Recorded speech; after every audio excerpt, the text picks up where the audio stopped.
Wirya Carita mempersembahkan kisah karya S. Hamintarja, Sepasang Ular Naga di Satu Sarang. Selamat menikmati. Salam Daya.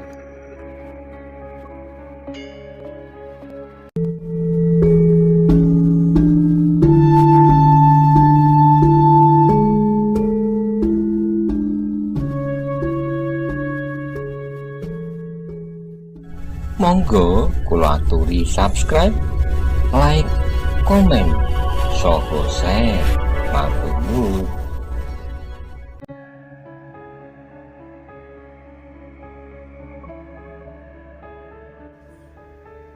Beberapa hari setelah mereka berada di kota raja, maka mereka mulai mencurigai dua orang yang mereka lihat lewat di jalan-jalan sepi di malam hari. Tetapi keduanya masih belum berbuat apa-apa sama sekali. Bahkan kemudian sebelum mereka berbuat sesuatu, mereka telah melihat lembaran daun pakis di tepi jalan. Tidak hanya di satu tempat, tetapi di beberapa tempat yang banyak dilalui orang.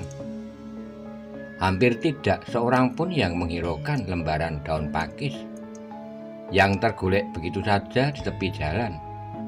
Tetapi bagi Srubo dan Tuju,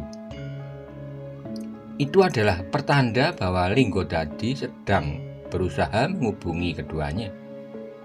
Ternyata mereka tidak terlampau sulit.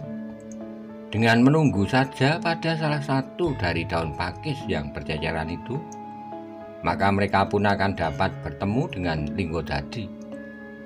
Tapi ketika malam menjadi gelap, sebelum Linggodadi melintasi sekali lagi jalan-jalan yang telah diberinya ciri-ciri daun pakis itu, Srubo dan Tuju melihat dua orang yang mereka curiga itu lewat lagi, tidak jauh dari mereka berdua.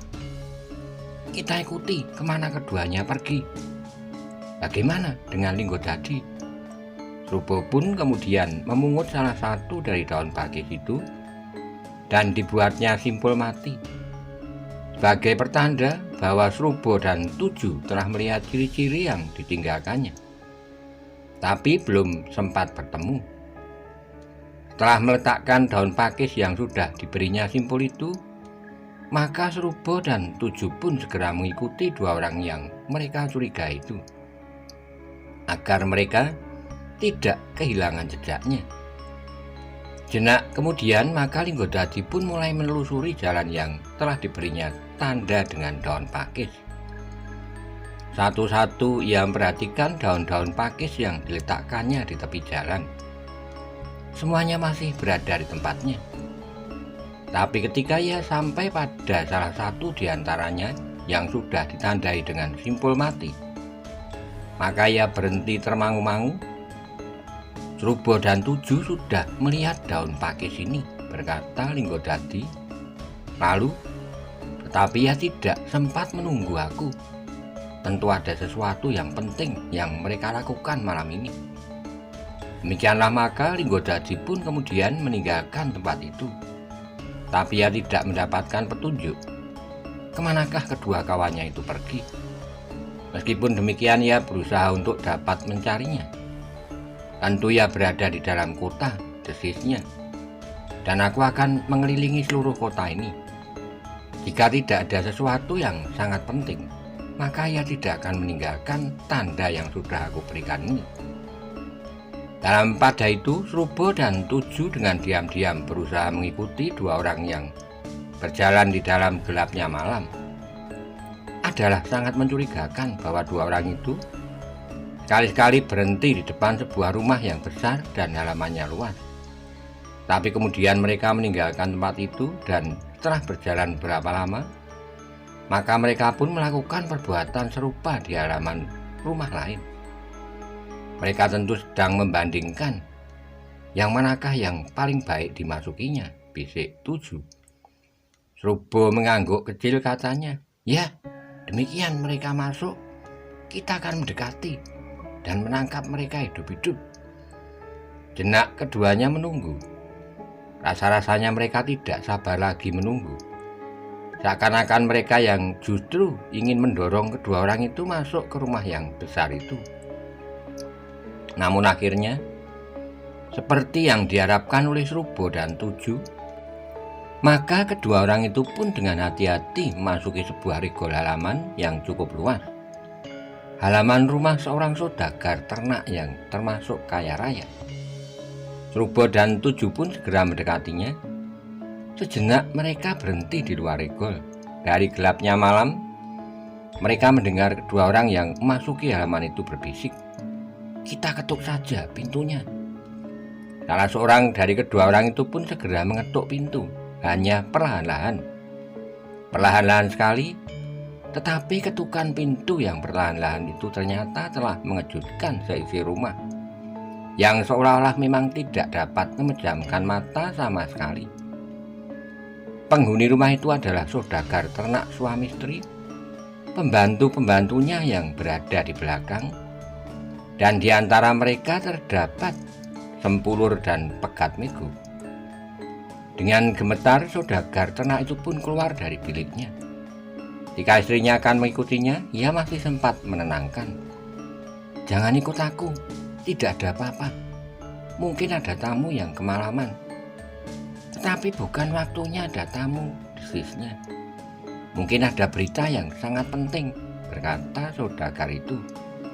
Istrinya termangu-mangu, tapi ia menganggukkan kepalanya. Dalam pada itu, saudagar yang ketakutan itu pun pergi ke bilik Sempulur dan Pegat Mego.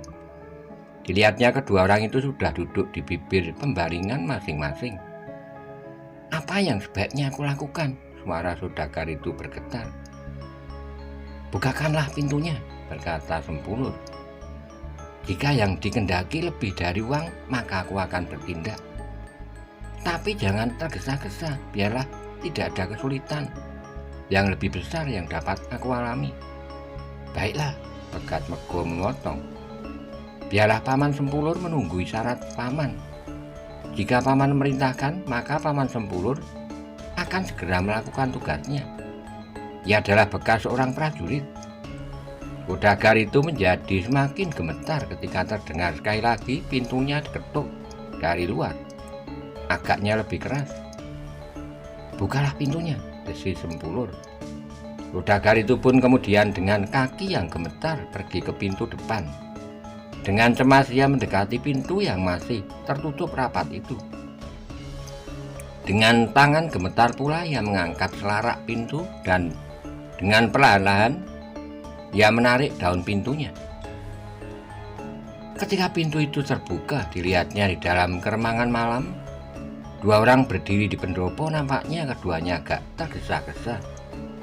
Demikian pintu itu terbuka, maka keduanya segera melompat masuk dan dengan tergesa-gesa pula segera menutup pintu itu kembali.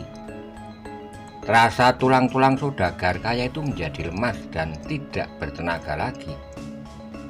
Dua orang itu benar-benar yang dicemaskannya selama ini. Dua orang yang mempergunakan tutup wajah seperti yang pernah didengarnya. Tapi yang pertama-tama didengarnya dari mulut yang tertutup itu adalah suara tertawa. Katanya kemudian, "Kau tentu sudah mengenal aku. Mungkin kawan-kawanmu pernah bercerita tentang aku. Karena itu, baiknya kau tidak usah takut. Aku tidak pernah berbuat keributan. Dengan terus terang, baiklah aku beritahukan. Sebenarnya lah bahwa aku hanya ingin mencukupi kebutuhan makan dan pakaian saja. Tidak lebih dari itu. Karena itu aku minta kau dengan senang hati menyediakan uang buatku." Saudagar itu menjadi semakin gemetar. Tetapi kata-kata yang sarah itu membuatnya agak tenang sedikit. Yang diminta oleh orang-orang itu tidak lebih dari sekampil uang seperti yang pernah dilakukannya. Ketika istrinya keluar dari dalam bilik dan melihat kedua orang itu, hampir saja ia menjadi pingsan. Tapi selagi ia terhuyung-huyung dan hampir saja terjatuh, maka dengan cekatan salah seorang dari mereka yang pergunakan tutup wajah itu meloncat dan menangkap perempuan yang sudah tidak bertenaga lagi. "Istrimu menjadi ketakutan," berkata orang yang bertutup wajah itu. "Ya, Ia tentu terkejut sekali, desis saudagar itu. Orang yang menahan tubuh perempuan itu tidak menjawab. Diangkatnya tubuh perempuan itu seperti menjinjing anak-anak dan meletakkannya di pembaringan. Ternyata perempuan itu belum pingsan sama sekali, tapi tubuhnya bergetar seperti sepekan terendam air embun yang dingin. "Jangan takut, Nyai," berkata orang yang mendukungnya dan meletakkannya di pembaringan. "Aku tidak akan berbuat apa-apa, baik terhadapmu maupun terhadap suamimu. Aku hanya memerlukan sedikit uang, tidak lebih." Perempuan itu tidak menjawab. Ia rasa-rasanya telah membeku di pembaringannya itu. Sejenak kemudian maka salah seorang dari kedua orang itu berkata, "Tunjukkan simpanan uangmu." "Baik, baik, Kisanak," jawab saudagar itu terbata-bata. Dalam pada itu ketika ketiga orang itu menuju ke dalam bilik tempat istri saudagar itu dibaringkan, salah seorang dari kedua orang yang tertutup wajah itu bertegun di muka pintu sebuah bilik yang tertutup.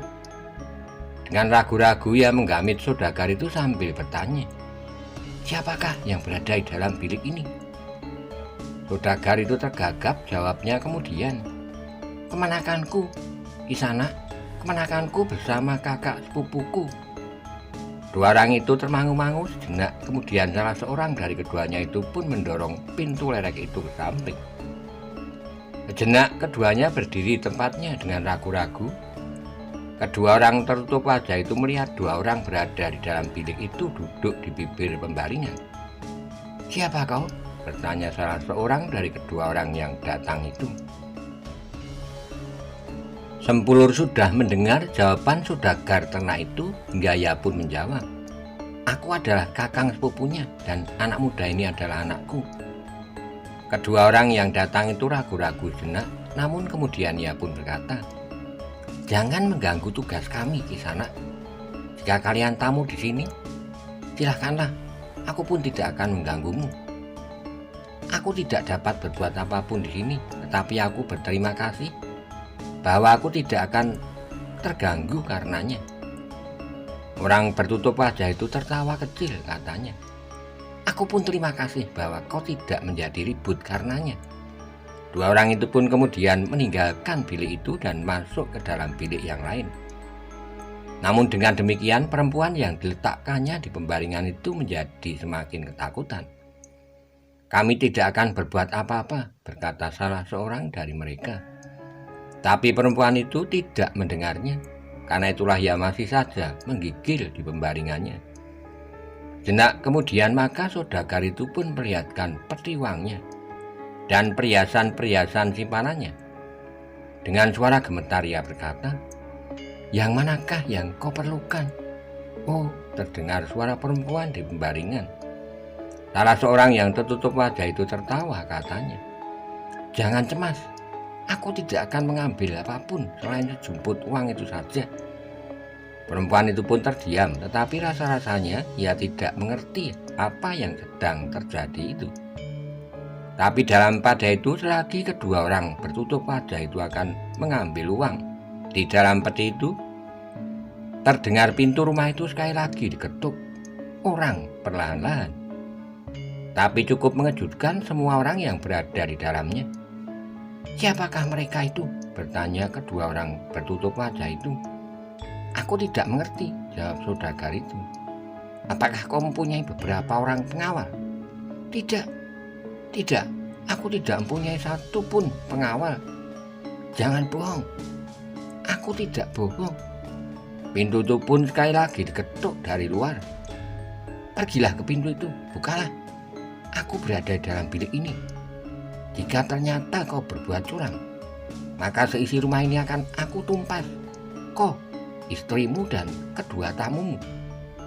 Saudagar itu menjadi bingung, tetapi salah seorang bertutup wajah itu mendorongnya sambil berkata, "Cepat, bukalah pintu itu."